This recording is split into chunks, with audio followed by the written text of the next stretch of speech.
Oui, bonjour, à toutes et à tous. Donc, comme beaucoup de camarades le savent, la fédération a lancé un référé en liberté auprès du Conseil d'État depuis maintenant quelques jours, suite notamment à la situation des salariés dans les entreprises de la métallurgie qui continuent à travailler alors qu'ils ne sont pas essentiels et vitales dans la période. Et donc, après avoir eu une audience lors de, au Conseil d'État jeudi dernier, on était dans l'attente d'avoir un rendu sur plusieurs points, hein, sur le premier point qui était de dresser une liste des entreprises qui sont essentielles et vitales dans la période. Et ensuite, donc d'avoir aussi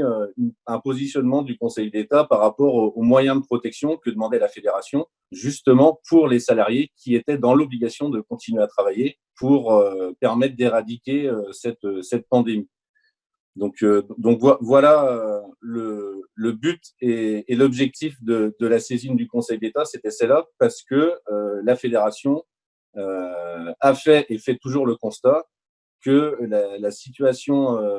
des salariés dans leur travail ne garantit pas leur santé et donc leur vie face à cette pandémie. Oui, alors tout à fait, il nous est apparu essentiel de pouvoir initier cette procédure en référé liberté devant le Conseil d'État, qui est une procédure d'urgence qui permet d'obtenir des injonctions envers l'État lorsque des libertés ne sont plus garanties et lorsque des mesures ou des carences sont commises par l'État et qui portent atteinte à des libertés fondamentales. En l'espèce, nous avions identifié deux atteintes à des libertés fondamentales. Tout d'abord, l'atteinte au droit à la santé et l'atteinte au droit à la vie. Bien évidemment, la condition d'urgence de saisine du Conseil d'État était remplie compte tenu de la situation de la crise sanitaire. Donc cette instance a été initiée par la fédération contre le gouvernement et l'État, et plus particulièrement contre le ministre du Travail, le Premier ministre et le ministre de la Santé. Donc, suite au dépôt de cette requête, nous avons été extrêmement surpris de voir arriver en intervention volontaire l'UIMM, qui s'est invité dans cette procédure et qui s'est positionné comme même une partie centrale en défense au soutien des intérêts du gouvernement. Et d'ailleurs, pour corroborer ce que dit Maître, donc, étant donné que j'ai participé à l'audience du Conseil d'État, donc j'ai pu constater l'attitude de l'avocat de l'UMM lors de l'audience, qui a été dans la caricature, c'est clair, dans la caricature envers la CGT, en disant qu'on demandait la fermeture de toutes les entreprises et à essayer d'expliquer que de toute façon, toutes les entreprises de la métallurgie étaient essentielles et vitales à l'activité économique de la nation. Et ce qui pour moi est révélateur du positionnement de la métallurgie, qui met malheureusement en avant d'abord les raisons économiques avant la question de la santé, de la sécurité et de la vie des salariés face à cette pandémie. Et l'avocat de lui-même n'a eu de cesse d'essayer de caricaturer notre position et en la dénigrant très régulièrement lors de cette audience. Nous avions également mis en exergue dans notre argumentation que les directs ont donné à leurs agents des consignes tout à fait contraires à un contrôle effectif et efficace, c'est-à-dire qu'on les a invités à gérer les sollicitations à distance et éviter le plus possible les contrôles sur site. Et je crois que c'est à ce moment-là qu'est apparue de nouveau dans les débats la problématique des masques, puisque visiblement les agents des directs eux-mêmes n'ont pas de masque à leur disposition. Il me semble que c'était une partie des débats devant le Conseil d'État. Est-ce que vous pouvez nous en dire plus?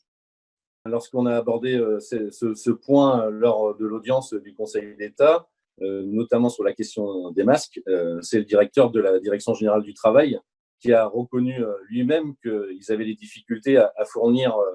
des masques à leurs agents, donc, ce qui est quand même un comble, et on voit bien à quel point il est justifié de demander ces moyens de protection pour les salariés, étant donné que La Directe n'envoie pas ses agents sans protection, donc je ne vois pas dans quelle mesure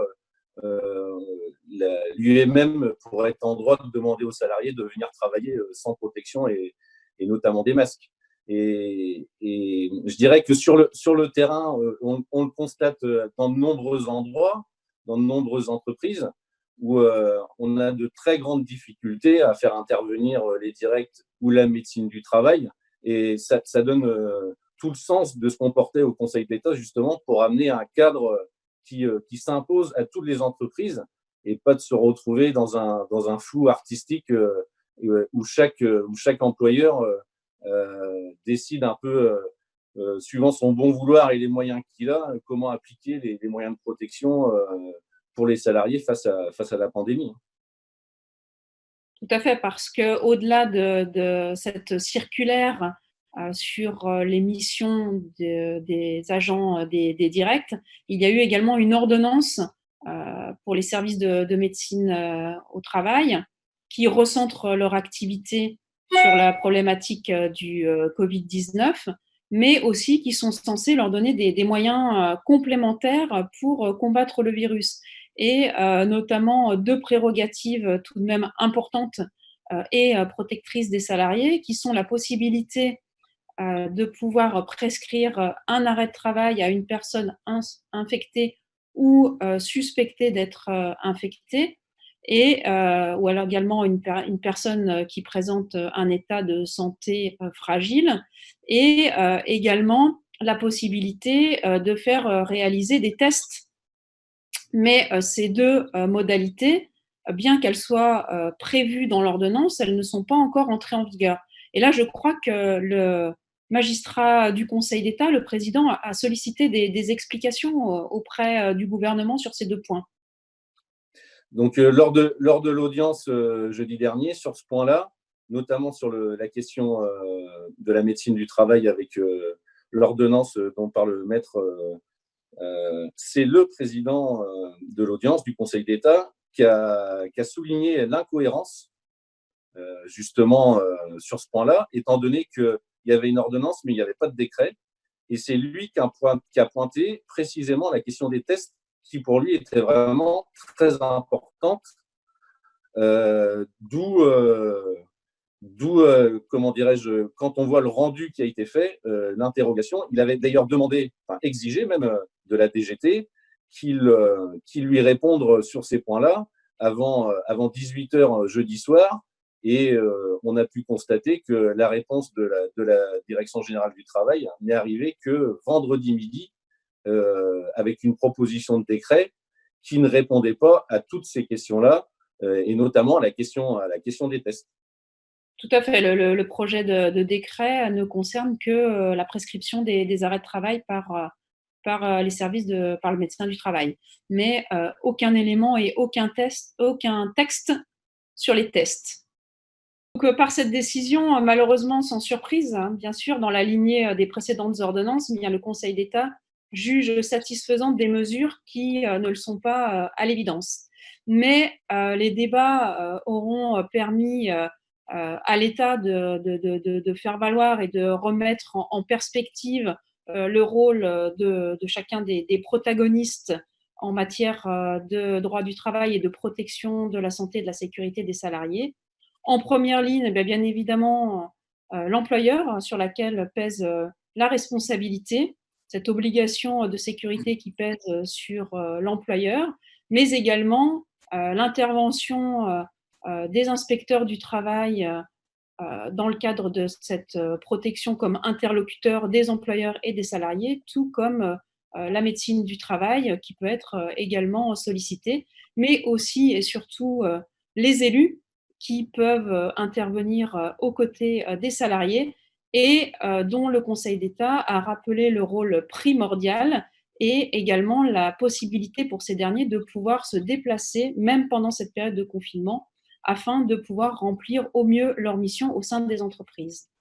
Malgré le rendu du Conseil d'État, la fédération ne va pas en rester là et va continuer à utiliser tous les moyens à sa disposition pour continuer à aider nos syndicats et les salariés dans la métallurgie. Ça a été rappelé par Maître. Le Conseil d'État a eu le mérite de repointer le rôle et les devoirs de chacun. Et je pense que c'est primordial qu'on ait pu rappeler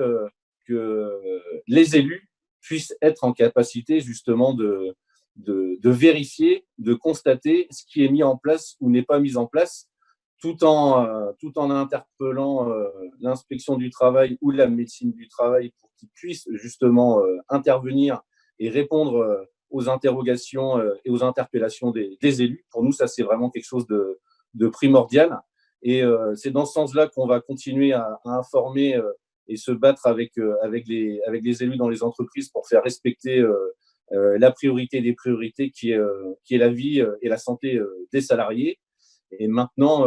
on va voir comment on envisage la suite, notamment en continuant à interpeller ces différents acteurs qui sont en premier lieu l'UIMM, les inspections du travail et les médecines du travail qui malheureusement pour l'instant ne sont pas fortement présents sur le terrain, là où se passent concrètement les choses et où les salariés sont mis en danger encore à l'heure actuelle. Donc le combat ne s'arrête pas là, bien au contraire. Et je pense que c'est de notre responsabilité à la fédération, mais pas que, de se battre face à cette pandémie et face un peu au chantage à l'emploi ou à la santé que nous fait le patronat de la métallurgie sur cette pandémie.